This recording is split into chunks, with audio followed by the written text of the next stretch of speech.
Motivos para dizer aleluia. Que bom. Hebreus capítulo 11, e nós leremos apenas o versículo de número 1. Os irmãos e as irmãs que encontraram carta aos Hebreus capítulo 11, versículo 1, por favor se manifestem dizendo graças a Deus.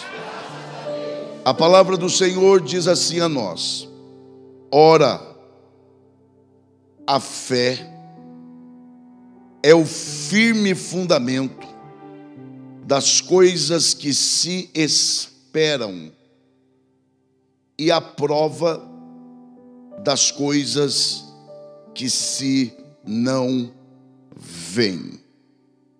É um versículo só, é pequeno e é maravilhoso, e eu convido você a ler pausadamente, meditando em cada sentença, para nós, a partir dessa leitura, termos uma meditação eficaz. Vamos lá, eu vou contar até 3 e nós vamos ler todos juntos.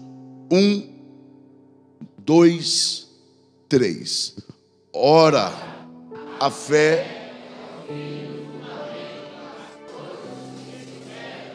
e a prova das coisas que não se veem.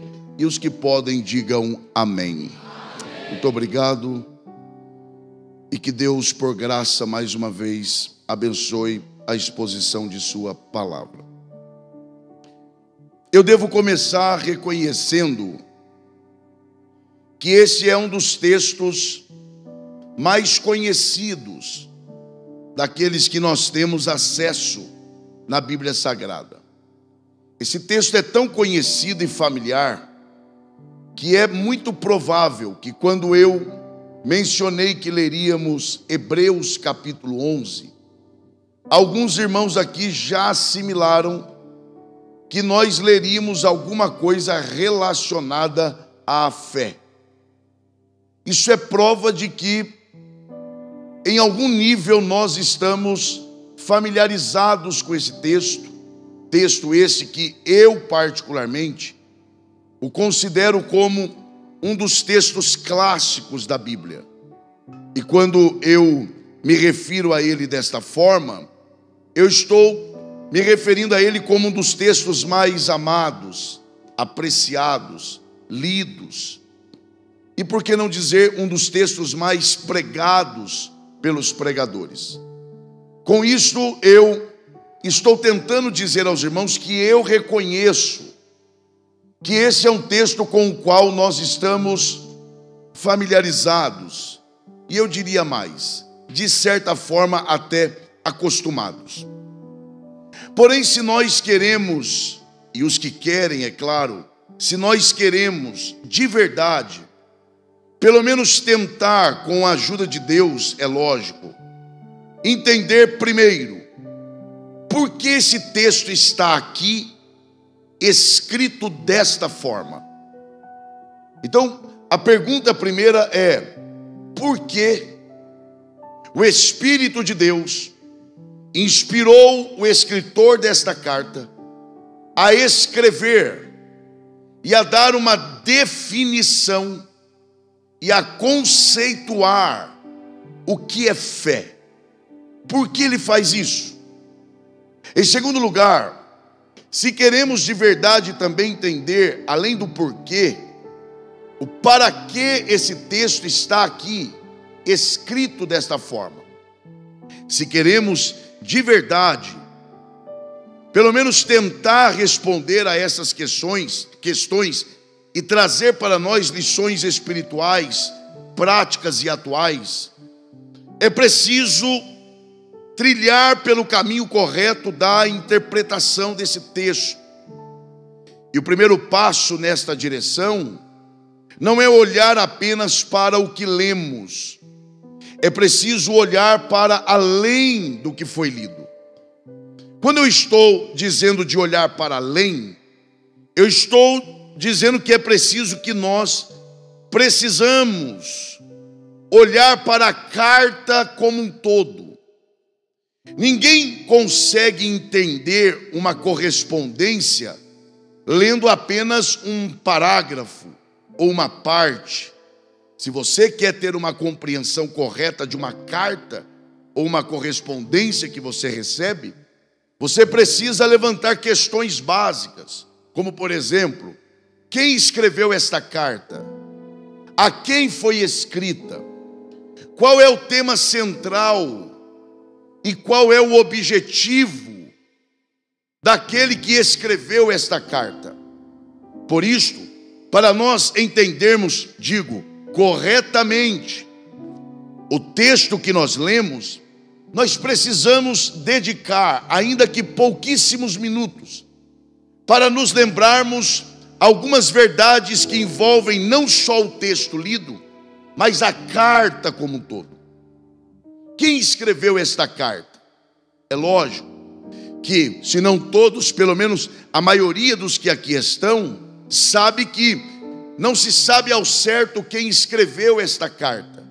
Há quem diga que foi Apolo, há quem diga que foi Paulo, outros dizem que foi um dos discípulos de Paulo. Há inclusive quem diga que tenha sido uma mulher, razão pela qual o nome não aparece na carta. O fato é que não se sabe ao certo, há muita discussão e há muito debate em torno de quem escreveu esta carta. Então o que se sabe é que não se sabe quem escreveu esta carta. Se por um lado não se sabe quem escreveu esta carta, por outro lado se sabe muito bem a quem ela, quem me ouve aqui, diga amém, a quem ela foi escrita. Esta carta, ela foi escrita a um grupo de irmãos hebreus que havia se convertido ao Evangelho. E esses irmãos, justamente por terem deixado o judaísmo para servir ao Senhor, esses irmãos estavam sofrendo privações, estavam dispersos, estavam em terrível aflição, sofrendo as privações nas coisas mais básicas da vida. Eu chamo a sua atenção para isso. O público-alvo desta carta é um público que estava em sofrimento, em aflição, em angústia. E eles não estão sofrendo porque haviam feito algo de errado ou eram fora da lei. Não. Eles estão sofrendo justamente por terem se convertido ao Evangelho.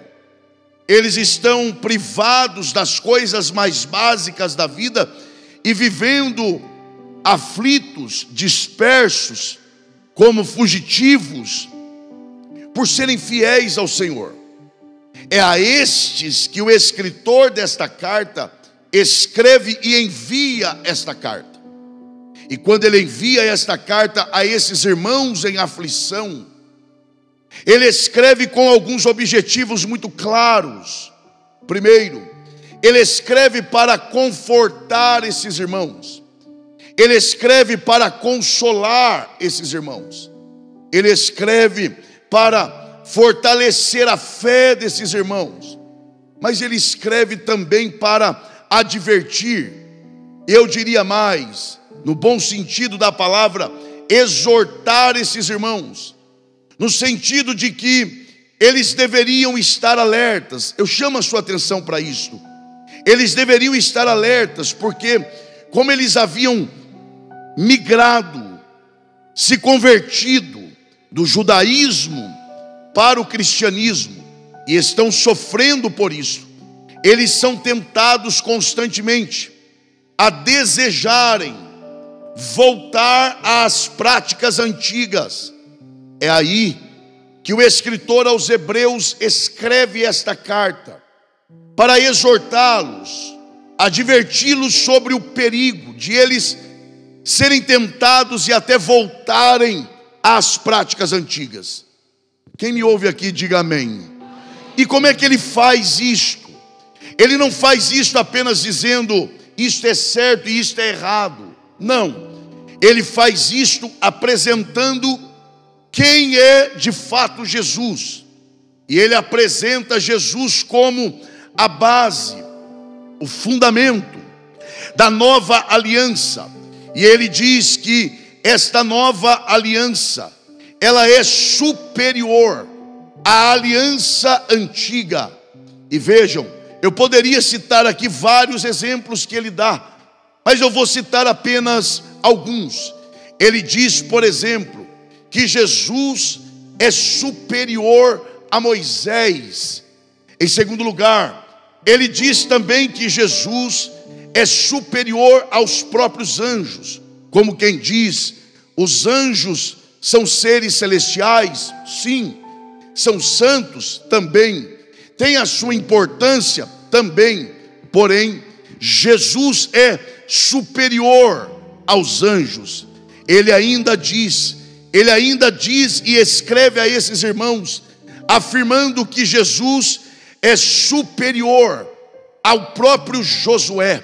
E ele diz por quê? Ele diz assim que Josué foi capaz de introduzir o povo no descanso. Preste atenção nisto. Josué foi capaz de introduzir o povo no descanso, mas não foi capaz de introduzir o descanso no povo. Porque uma coisa é um líder introduzir o povo numa terra de descanso. Outra coisa é o líder ser capaz de trazer descanso ao coração do povo. Porque embora Josué tenha introduzido o povo no descanso da terra prometida, todavia Israel nunca teve descanso de alma, porque sempre esteve em guerra. Mas o escritor aos Hebreus diz que Jesus é diferente. Ele diz que Jesus, além de prometer nos introduzir no descanso eterno, ele diz também que já agora Jesus é capaz de introduzir o descanso espiritual em nossos corações. E com isso ele está dizendo que, irmãos, mesmo vocês em aflição, mesmo vocês em privação, mesmo vocês em angústia, vocês agora já podem desfrutar antecipadamente na alma do descanso que só Jesus pode dar. Esta é basicamente a explicação que se dá sobre esta carta. E agora, quando ele chega na parte que para nós hoje é o capítulo 11 desta carta, ele vai trazer uma narrativa, ele vai descrever parte da história de alguns, presta atenção, de alguns daqueles que passaram a ser chamados de heróis da fé. Só quem pode, diga bem forte para ser uma vez só, diga heróis da fé. Eu pergunto, heróis do quê? A grande questão agora é: heróis de qual fé? Eu pergunto de novo, heróis de que fé? Porque quando você fala sobre fé, fé é uma palavra banalizada. Fé é uma palavra que se tornou aberta, relativa, que depende da pessoa, depende do credo, depende do ambiente. Então, por exemplo, é muito comum você ouvir pessoas dizendo assim: qual é a sua fé? Qual é a sua? Ah, e a sua fé? Há quem diga ainda: eu respeito a sua fé, você tem que respeitar a minha. Cada um respeita a fé um do outro. É verdade.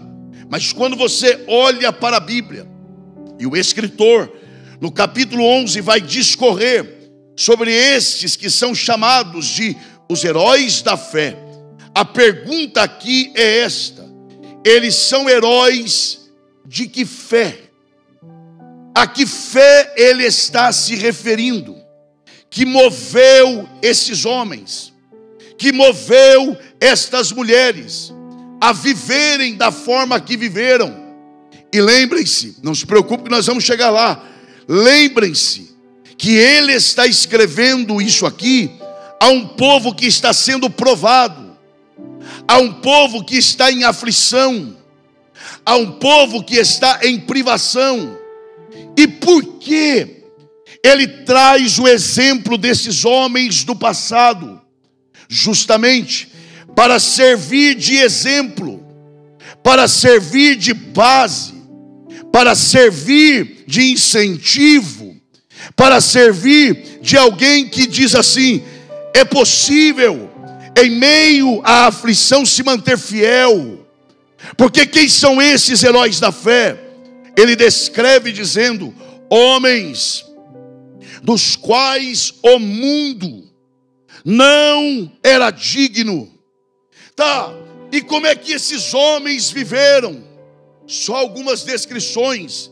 Homens que viveram errantes pelo caminho, homens que foram, pasmem, cerrados ao meio, homens e mulheres que tiveram que viver escondidos em caverna. É este o grupo de heróis da fé que ele traz à plataforma para servir de exemplo a esses irmãos que estão em aflição. Tá? E o que é que moveu esses antigos a se manterem fiéis diante da própria morte, diante da aflição? E ele diz que o que manteve esses irmãos em fidelidade não foi outra coisa senão, diga bem forte, a fé. Mas afinal, que fé é esta que é capaz de levar uma pessoa a abrir mão de sua própria vida para honrar a Deus? O que de fato é fé? A pergunta inicial é esta: o que é fé? E o escritor, ele responde com clareza, com objetividade, e ele diz: você quer saber o que é fé? Eu, porém, vos digo, primeiro, que a fé é o firme fundamento das coisas. Se eu fosse você, eu atentaria para isso. A fé é o firme fundamento das coisas, observe esse detalhe, que se esperam. Mas ela não é só isto, ela é também a prova das coisas, olha esse detalhe, que não se veem. Observem, ele diz que primeiro, a fé é a base, é a estrutura, é aquilo que mantém a casa de pé, e ela é o que te dá condições de esperar com dignidade coisas que ainda não aconteceram. Mas ela não é só isto, ela é também a prova, a garantia, o penhor. Ela é também a autenticidade da verdade, daquilo que eu nem sei se vou ver. É isso. Então percebam, a gente tem que dedicar tempo para pensar essas coisas, porque é isso que mantém a igreja viva, é isso que mantém a igreja em pé, é isso que mantém a igreja em fidelidade. Então vejam, eu vou fazer uma outra pergunta aqui, porque nunca se esqueça do que eu vou te falar. O que move a vida não são as respostas. O que move a vida são as perguntas. Se você quer ter uma boa resposta, faça uma boa pergunta. A pergunta que eu faço, com base no texto que continua exposto, e eu agradeço por isto, a pergunta é esta: em que tempo a fé opera o seu poder?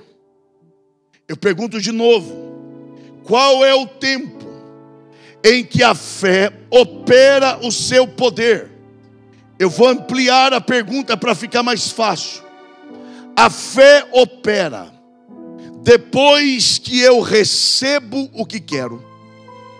A fé opera no processo de eu receber, ou enquanto eu estou recebendo.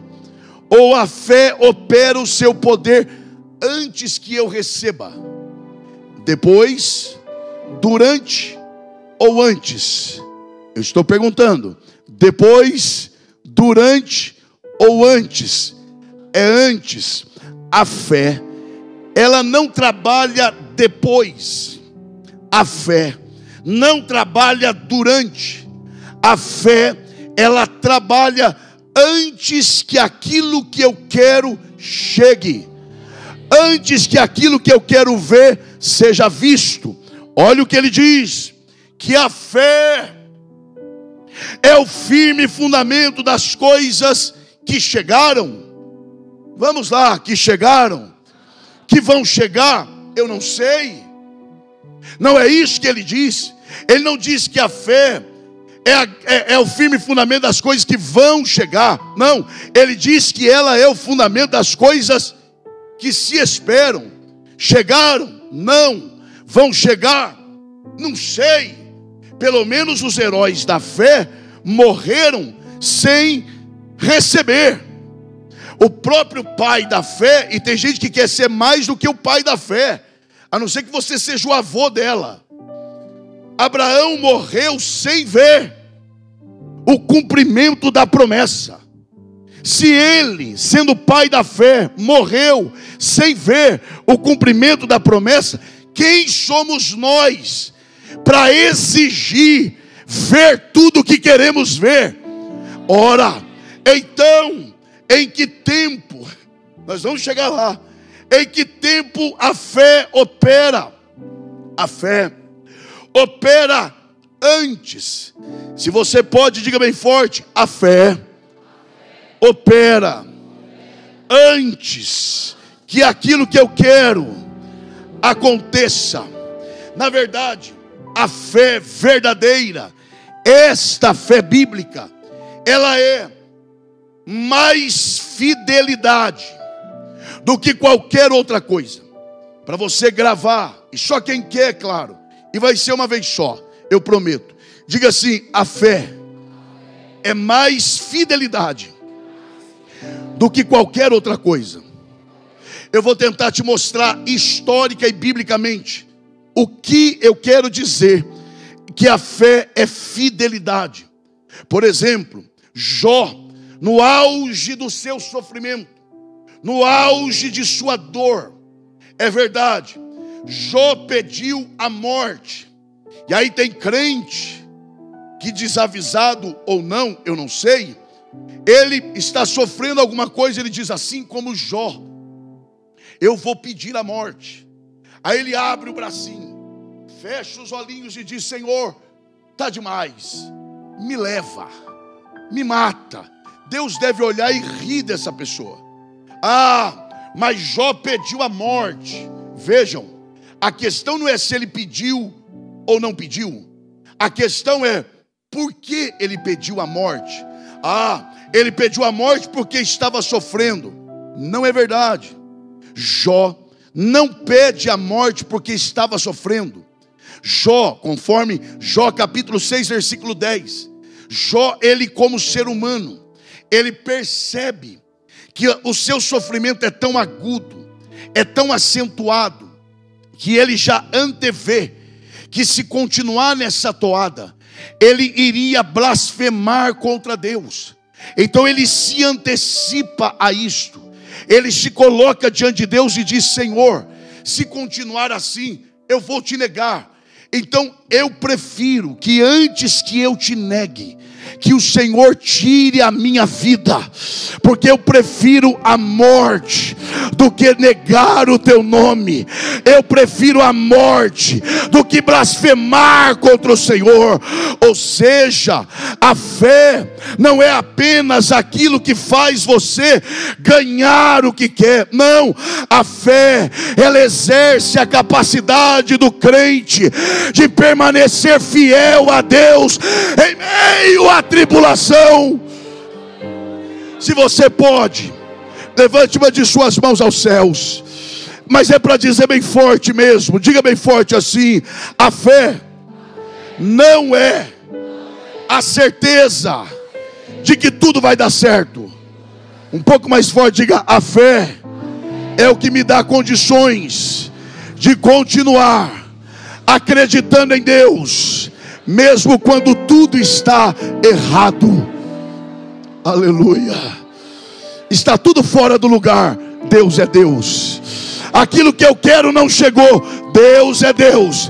Está tudo desajustado, Ele ainda é Deus.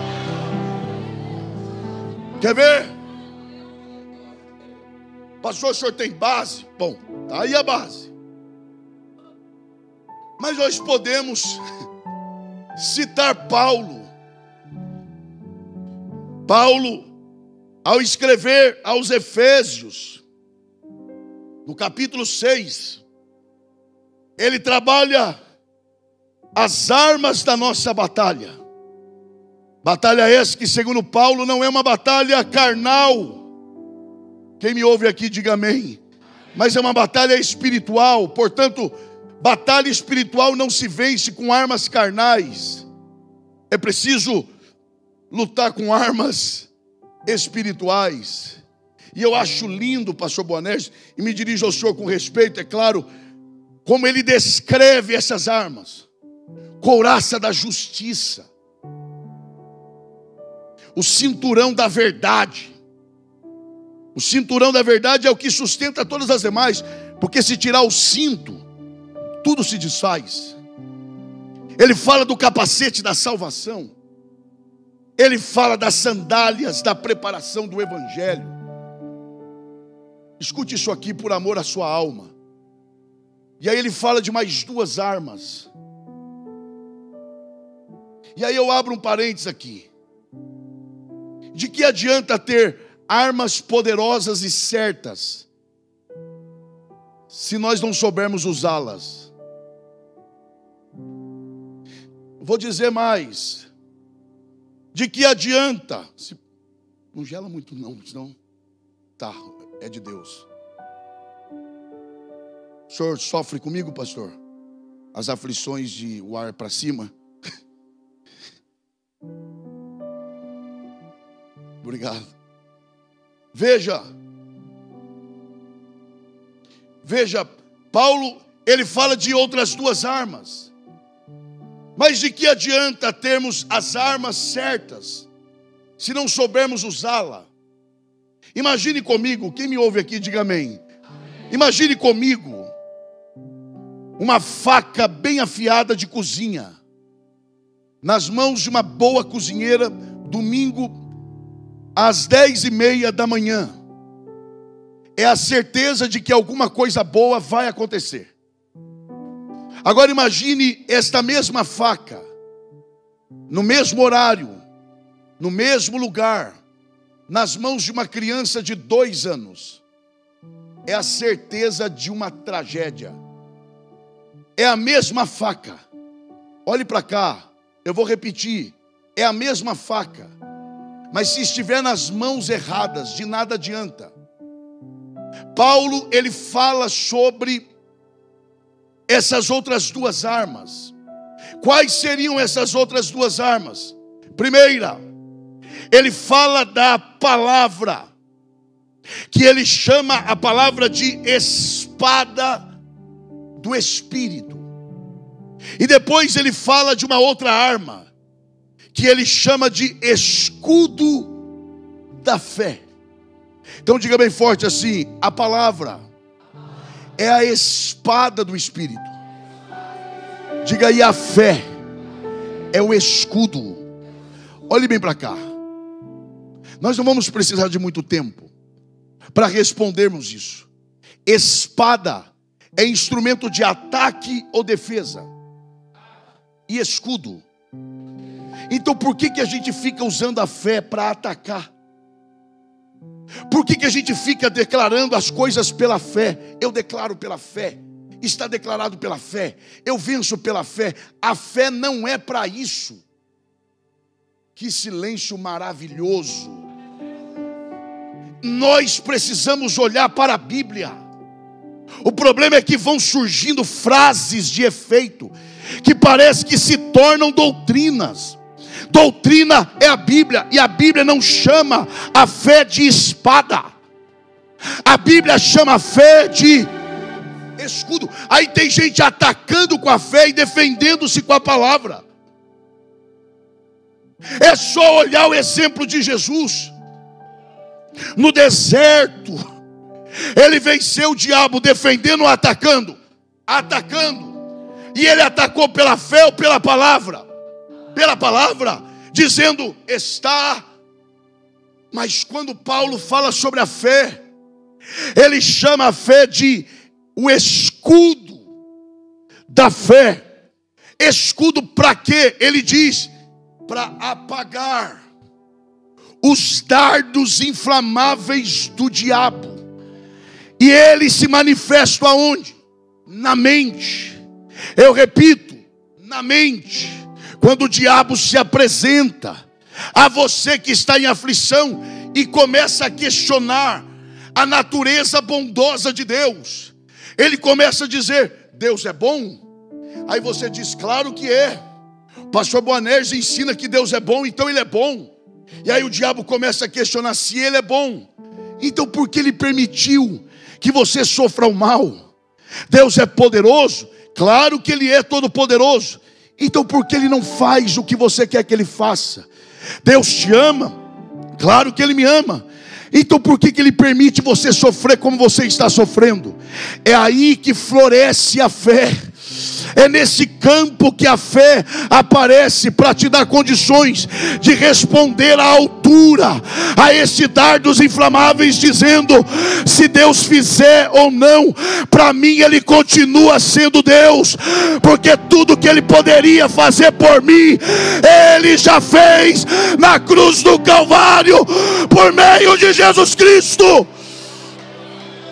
Quem crê nesta palavra, levante a mão e dê o melhor glória a Deus que você pode. Onde está a mão que você levanta para adorar ao Senhor? Só quem quer e quem se sente à vontade. Você não é obrigado a fazer, mas tem o dever de respeitar quem faz. Toque o ombro da pessoa que está do seu lado e diga para essa pessoa, Deus renovará a fé no seu coração, e você vai dar a resposta à altura, reconhecendo Deus mesmo nas dificuldades.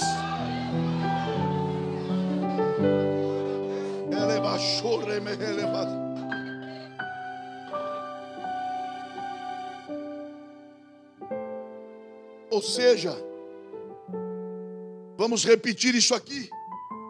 Diga por favor, a fé não é a certeza de que tudo vai dar certo. A fé é o que me dá condições de continuar acreditando em Deus, mesmo quando tudo está errado.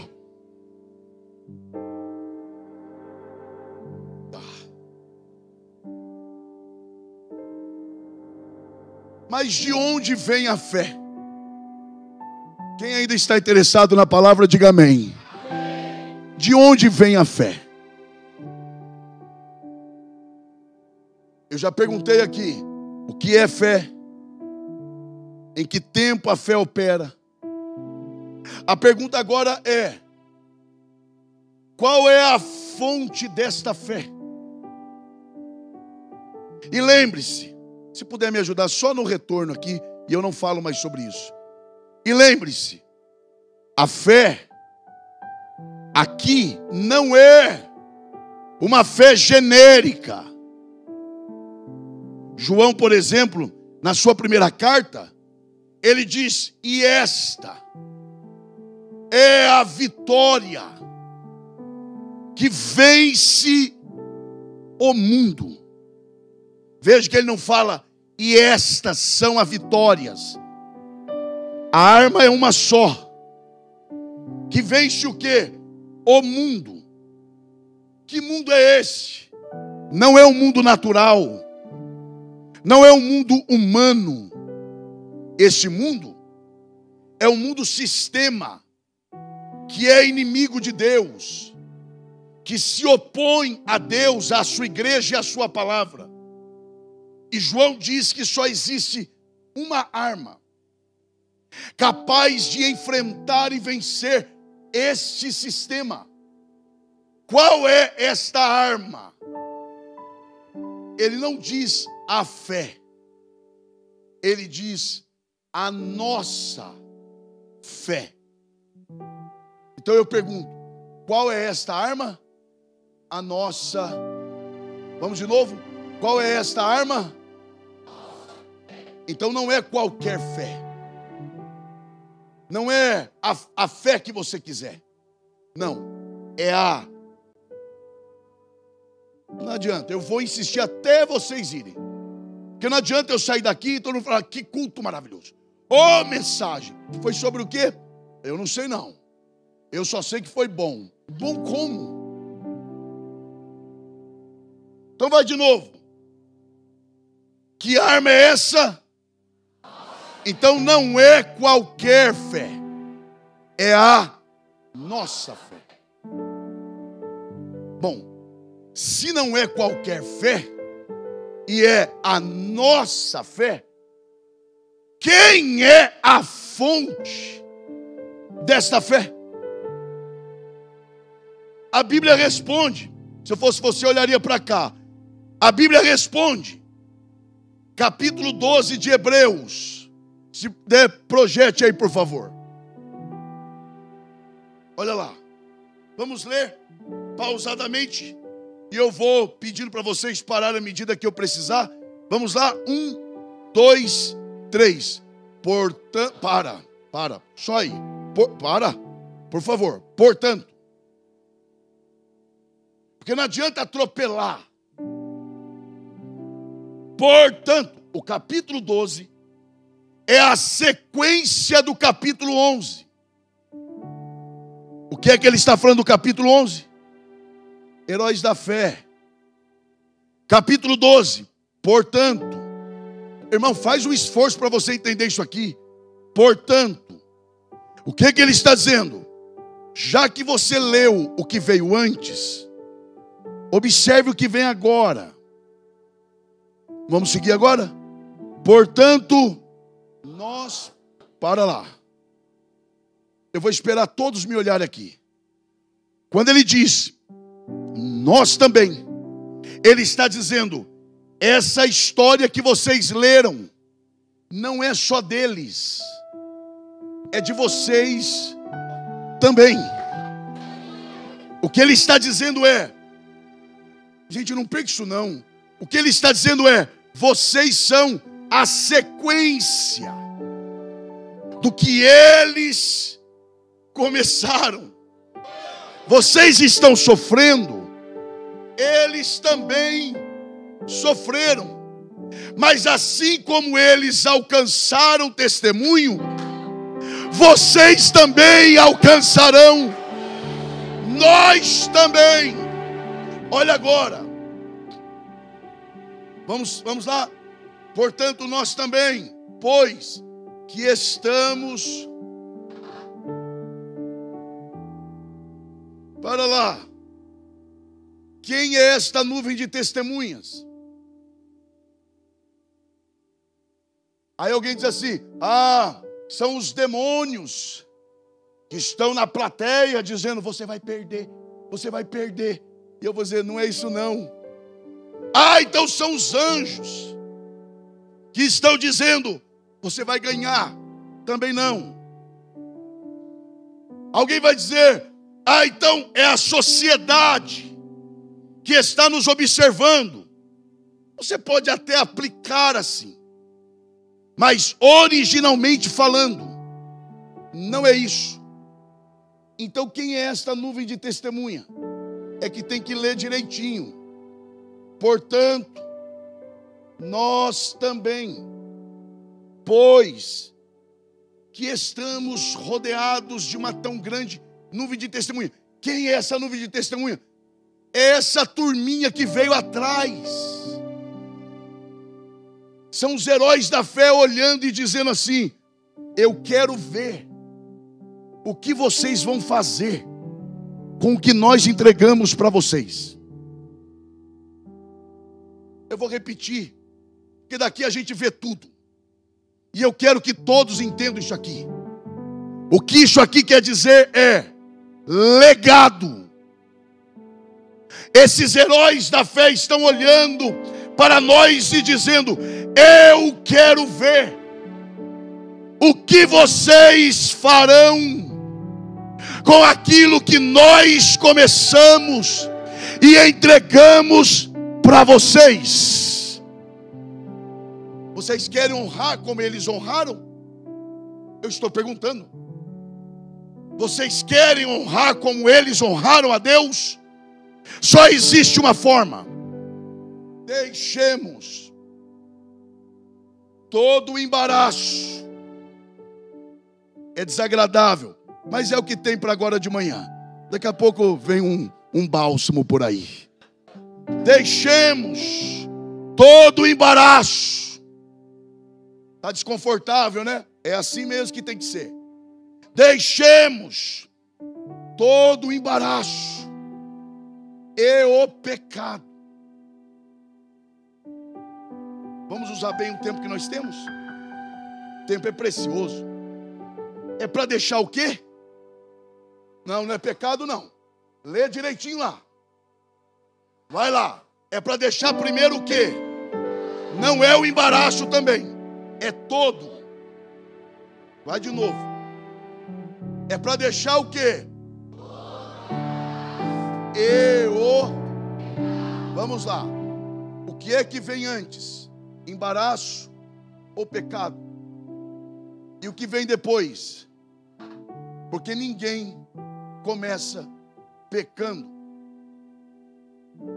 e sim se embaraçando. É por isso que Paulo adverte Timóteo dizendo que o bom soldado de Cristo não se embaraça com as coisas desta vida. Mas Deus marcou esta manhã para dizer que antes que se torne pecado, Ele é poderoso para desfazer todo o embaraço. Se você clamar aqui nesta manhã, quem crê e recebe esta palavra, adore ao Senhor nesta manhã. Oh, glória a Deus.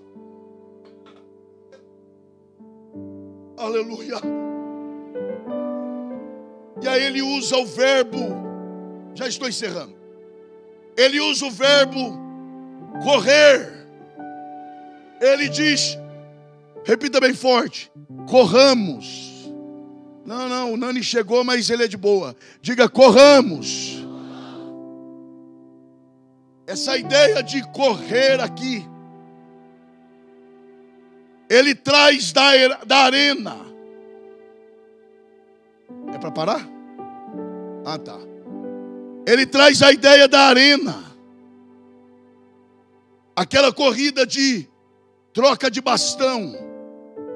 Um corre uma parte, entrega o bastão para o outro, que corre a sua parte, que entrega o bastão para o outro, que corre a sua parte.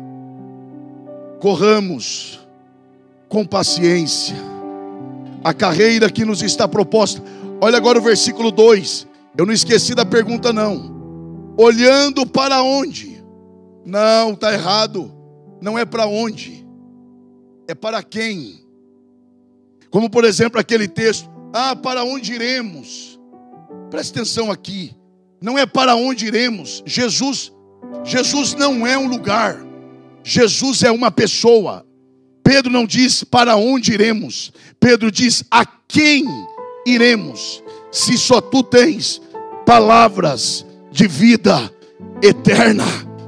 Olhe bem para cá, eu já vou encerrar. Olhando para quem? Vamos lá, para eu terminar, vai lá. Olhando para quem? Que é o quê? Olha isso. Lembra da pergunta? De onde vem a fé? Jesus, que é o quê? Autor e consumador da nossa fé. Então ele é o quê? Diga bem forte, autor. Ele é o quê? O que é ser autor? É aquele que cria, é aquele que gera, é aquele que traz à existência o que não. Deixa eu te fazer uma outra pergunta, para você que ainda está interessado. Jesus precisa de fé? Eu estou perguntando. Jesus precisa de fé? Então ele criou a fé para quem? Para beneficiar quem? Então veja, ele cria algo do que ele não depende. E ele cria esse algo só para nos beneficiar. Você quer ver que é verdade? Paulo diz: vocês são salvos, não pelas obras, mas pela graça. E para acessar a graça, mediante a... E isso não vem, é dom de quem? Então olha, Deus diz: vocês estão perdidos, eu vou salvar vocês. Como? Pela minha graça. E para acessar a graça, só pela fé. E para ter fé, é algo do homem? Não, é eu que dou também. Então o que é que sobra para eu fazer? Ajoelhar, abaixar a cabeça, abrir as mãos e agradecer pelo resto da minha vida, porque tudo vem dele. Ele é o, diga mais forte, diga, autor. Então a fé começa nele. Além de autor, ele é o quê? Então a fé começa nele e termina em quem? Nele.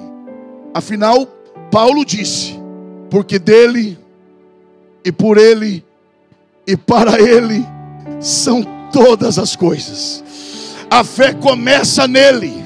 A fé está firmada nele. E a fé existe para adorar a ele.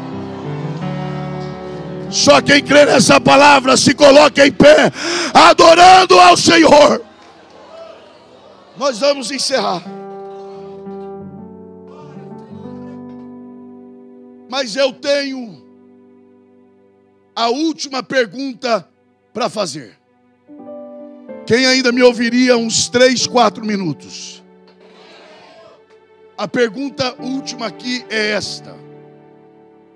Eu já perguntei: o que é fé? Em que tempo a fé opera? Quem é a fonte da fé? E a última pergunta aqui é esta: para que serve a fé? A Bíblia responde. Põe aí para mim, por favor. De novo. Capítulo 11 de Hebreus. 3 minutinhos. Põe o versículo 2, por favor. Porque por ela quem? Os antigos. Quem são esses antigos? Os heróis de quem? Pela fé, eles... O quê? Esse testemunho diante de quem? Quem é que está dando testemunho deles? O escritor aos Hebreus. Inspirado por quem? Pelo Espírito Santo. Então quem é que está dando testemunho do que eles fizeram? Diga por favor, Deus. Então a fé levou esses antigos a alcançarem testemunho diante de quem? E não dos homens. Olha o versículo 4. Pela fé, Abel ofereceu a quem? Maior sacrifício do que Caim, pelo qual alcançou de que era reto e justo diante de quem?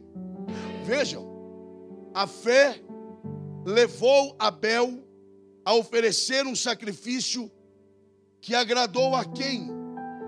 E não a ele mesmo. Para que serve a fé?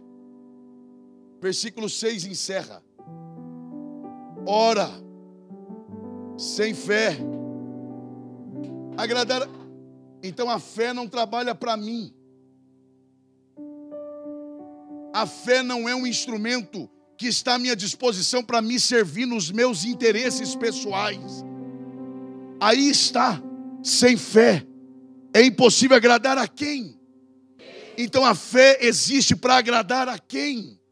Ou seja, a fé é um instrumento que Deus deixou à disposição da igreja para quê? Para que por meio da fé a vontade de Deus seja materializada através de nós e em nossas vidas. É só, fechei a Bíblia, é só você se lembrar de Abraão, o pai da fé. Deus não está de forma explícita, mas implícita no texto. Deus se aproxima de Abraão e diz: quero fazer um trato com você. Qual é?